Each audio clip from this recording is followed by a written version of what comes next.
but we have trade agreements with people, and I see a lot of these as they go through Parliament, if they go through a statutory instrument, and I miss the statutory instrument often. And they almost always say human rights have to be upheld, and when it's not happening, when a country even says we don't care about the International Criminal Court, we should say, well, then we're not going to give you any arms. And it's straightforward. It's not. We should do what we say we do, rather than not do what we say we do. Thank you. I'm going to take Chair's prerogative and actually say that I would expect the candidates to say a bit more than this. And by that I mean, I want to know what their parties will do about lifting the siege. Okay, this is a specific issue. And the reason I say that is that it's now 8 months since the Israelis stopped bombing Gaza. There have been no rockets flying out of Gaza, so there's no excuse. But the world isn't doing anything to end the siege. I understand the discussion, and we'll talk in a bit more detail about the arms embargo, but let's separate the two things. We have 1.8 million people who have had another 8 months of imprisonment. What will your party do to end the siege?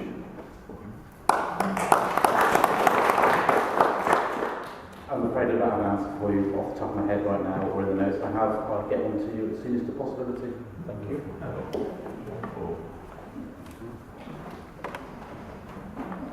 That is a question that is loaded, to the point that it may not be answered in 1 minute.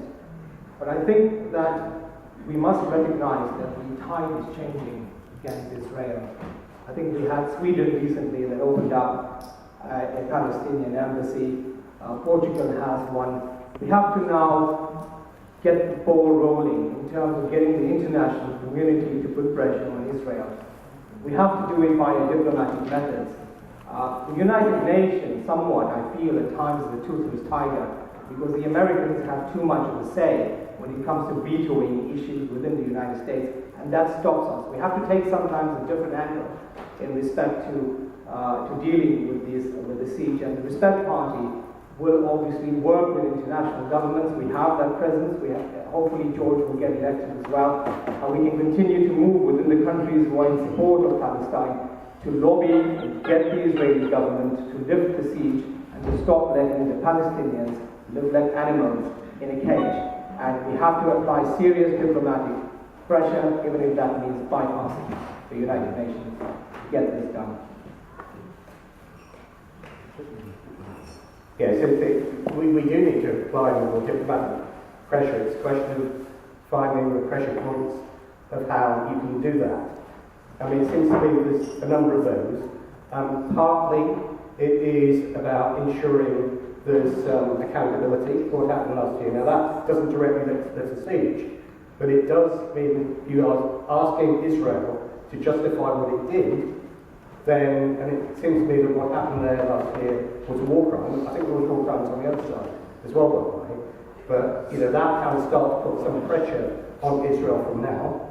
Second thing I think we need to do is a lot from the European Union. A great deal of the destruction in Gaza was actually destruction of projects that we have paid for in Britain and the European Union. Now that, again, there comes a point where you say it is not on for us to be putting humanitarian and relief into Gaza, for Israel to then destroy them and subjugate the people there. So I think there are some pressure points in relation to that as well. And the last one is back to our old friend, the EU-Israel Association Agreement, because one of the problems, I think, when we talk about Palestine, not just us, I mean generally, is we almost talk about it as being two different countries. We talk about the West Bank and we talk about Gaza, and I think I probably did that. I might be wrong. Palestine is Palestine. And Gaza and the West Bank are both part of Palestine. But Israel's responsibilities under that agreement are equally the case in Gaza as they are in the West Bank. And it's time to either suspend or implement, depending on how you want to put it. And I think, as far as our party policy, putting it one way or the other might be acceptable. But I think the direction of travel I'm urging is probably very clear. Sorry?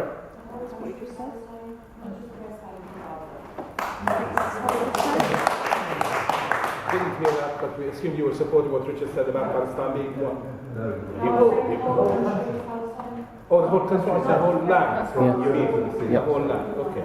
I take a similar view to Richard on this. I did, whilst waiting for the microphone to come to me, I rummaged around to try and find any formal response from the party, which I can't find. Obviously, we want to end the siege. Now, when you go into a situation, you have to look at what tools there are. Obviously, the trade agreement with the EU is a very strong tool, and that's a tool that can be used. Whether there can be any more involvement from the UN in the process,